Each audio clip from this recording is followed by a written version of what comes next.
Hello, Teacher Amanda, back here with you again for another exciting episode of No Show Theater. I'm happy to teach you today how to pass your Mach 1 with flying colors. You're not even going to believe it. No, seriously. I have been given the rubric by which you will be scored for your Mach 1. This will help you to know exactly what they're looking for, which was something that was a bit of a mystery up until now, and exactly how they will score you to see if you pass on to the next level, if you get hired on the spot. We are going to help you pass your Mach 1. Now, I'm going to give you an idea of the top 6 things that you need to do to pass this. And then I'm going to give you tips and tricks that I used in my Mach 1 to pass. Okay, number 1 is your classroom management. So, are you giving rewards at an appropriate time? Are you managing your time appropriately? This is a very broad subject. But overall, how did you manage being in the VIPKID classroom? Did you reward appropriately? Did you have the right energy level?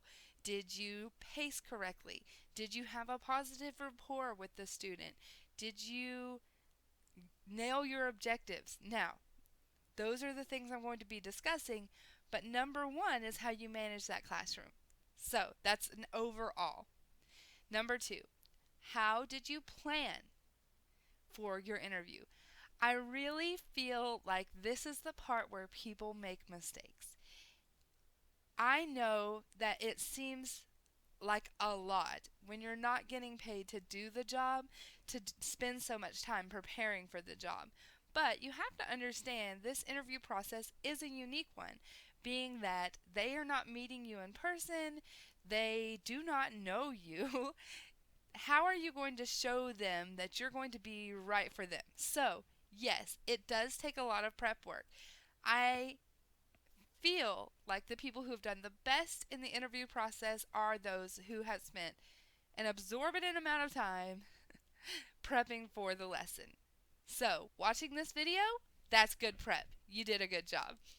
You get a star. Okay, pacing and timing. Now, this was something that really tripped me up in my interviews. And I'm guessing that I must have been very good in other areas because this did not cause me not to get the job.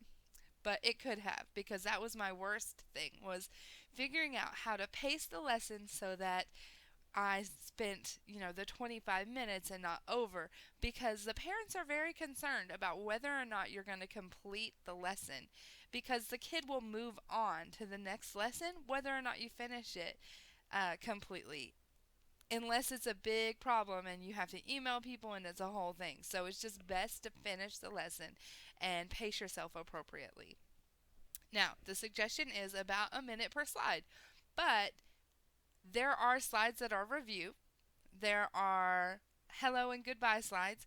Now, you can always stretch out that goodbye by adding, "You got 5 stars," and "You did a great job. You got 4 teeth today." All of that, you can stretch that out. So to me, it's better to go through the warm up quickly, not extra quick, but do it fast enough that you're not spending 2 or 3 minutes per slide on that. 30 seconds, 45 seconds, that's a good pace on those warm up slides. So even if the child is working at a slower pace, instead of asking them, okay, which of these starts with P, M, and R, you may just do the P and the M, or you may do P and T.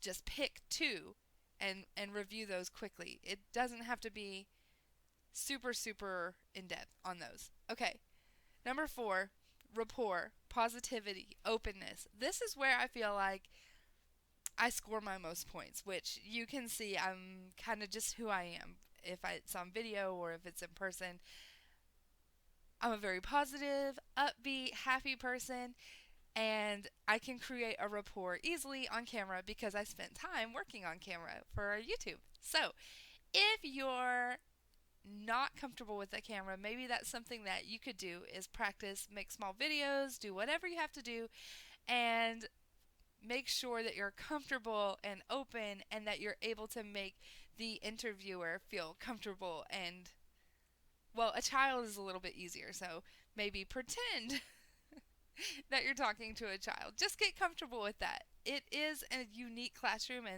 and obviously the idea of that is not lost on the interviewer, but it is something that you're going to be asked to do like day one of your job. There's no special training or anything after this. This is it, right? Okay, so be open. Number 5, appropriate energy level. So, when we're having fun, when we're talking about incentives, we're way up here.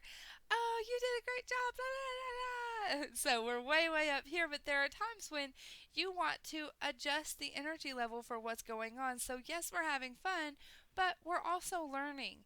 So, okay, for example, let's say that the letter is P. Let's say it's P. Okay, so when you introduce the letter, Michael, this is letter P. Yes, P. P says p, p, p. Very good job. The next slide might be a trace. So we're not playing so much anymore. You're asking them to do something for you. So you might bring your energy level down just a little bit. Can you trace P? Trace P. And you're going to slow the pace a little bit and wait for them to kind of see if they're going to be able to do that.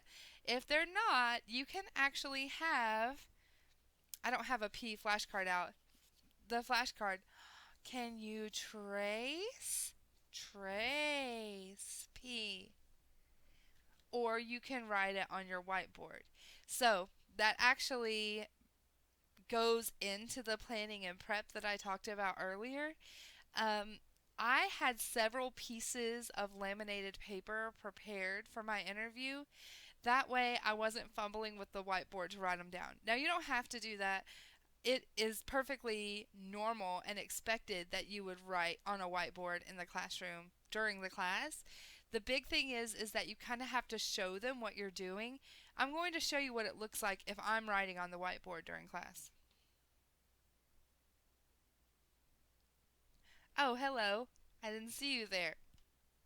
So, if you're going to, and you'll see I've got my notes here, this is how you're going to have to write like this. So, it's just easier because you're already going to be nervous if you go ahead and prepare these things ahead of time.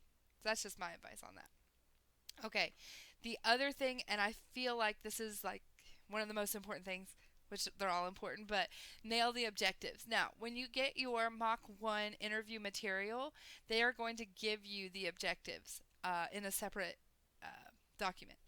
Look at those, write them down, put them on a post-it note on your computer, and make sure that if there's a target question that you're asking the question like on every slide if possible. If there's a target word, that you're constantly hitting that word or that theme. If the theme is a letter P, constant reinforcing the learning of those objectives, because these are the things that will be on their assessments. These are things that they will see over and over again, and it's your job as that student's teacher for that day to prepare them for what's upcoming. So there's that. Okay, so specifically, what is it that you're going to need to know to do this? Now, I've already told you to kind of go through the review slides. I've told you that there will be a trace. You may have to introduce some vocabulary that starts with the letter that is the letter of the day. You don't necessarily have to have props, but this is where some props may come in handy. You can interact with them, and remember, you're spending about a minute a slide.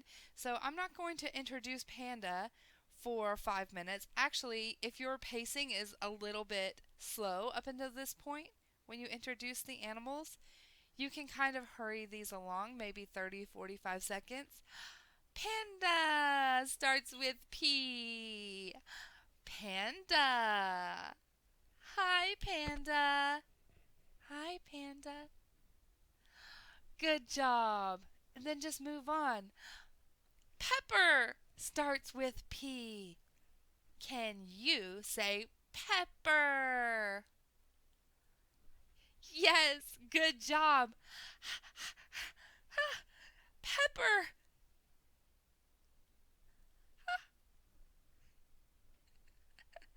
Good job. Pig. So if you have a toy pig, I don't have a toy pig, but I'll tell you what I do have. If you are going to use Manicam in your interview, which I think you're very brave because you're already handling a lot, but if you are very savvy with this type of thing and you want to use Manicam in the classroom, pig starts with P. They will like eat that up. They love the pig face. That's the big one. Okay.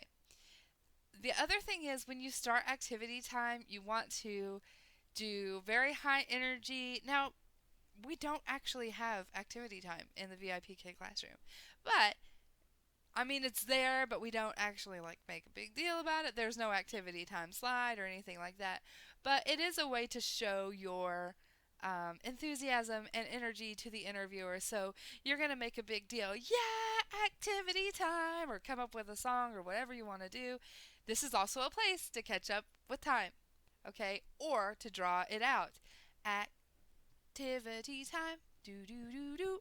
Just whatever to kind of like stretch it out, because you can see like at this point you're over halfway through, so you might need to stretch it out if you're at the point, if you're at that point. Now, there may be an activity where you have three things and they need to pick the odd one out. Now, this one tripped me up a little bit, so I'm going to help you with how to do this. If they can't comprehend, which a lot of times they can't, comprehend what you're asking them to do, which is find the one that does not start with P or whatever the target letter is at that time. So, you may ask, which one does not say p, p, p? Which one does not say p, p, p? You can read them. If they can figure it out from there, that's great. If they look at you like this, you can write the first sound under each picture. Which one has no P? No P. If they still don't understand, that's okay. This is the first slide. There's more. So you can say, circle P, check mark. P, check mark. No P, make an X. Okay? And you can tell them, make an X, and point on the slide or use an arrow on the slide, however you're going to demonstrate to that. But that's how you do that particular activity. It may be a little bit tricky at first. Okay, and also the sit and stand version. If you're asking them to sit and stand, you may have to demonstrate that. So I have these little monkeys. These are my favorite, these tiny little monkeys, because I can demonstrate sit and stand very easily. This is sit, and I'll say, sit if you do not hear P. Or when you hear P, stand, stand up, stand up. When you hear p, p, p.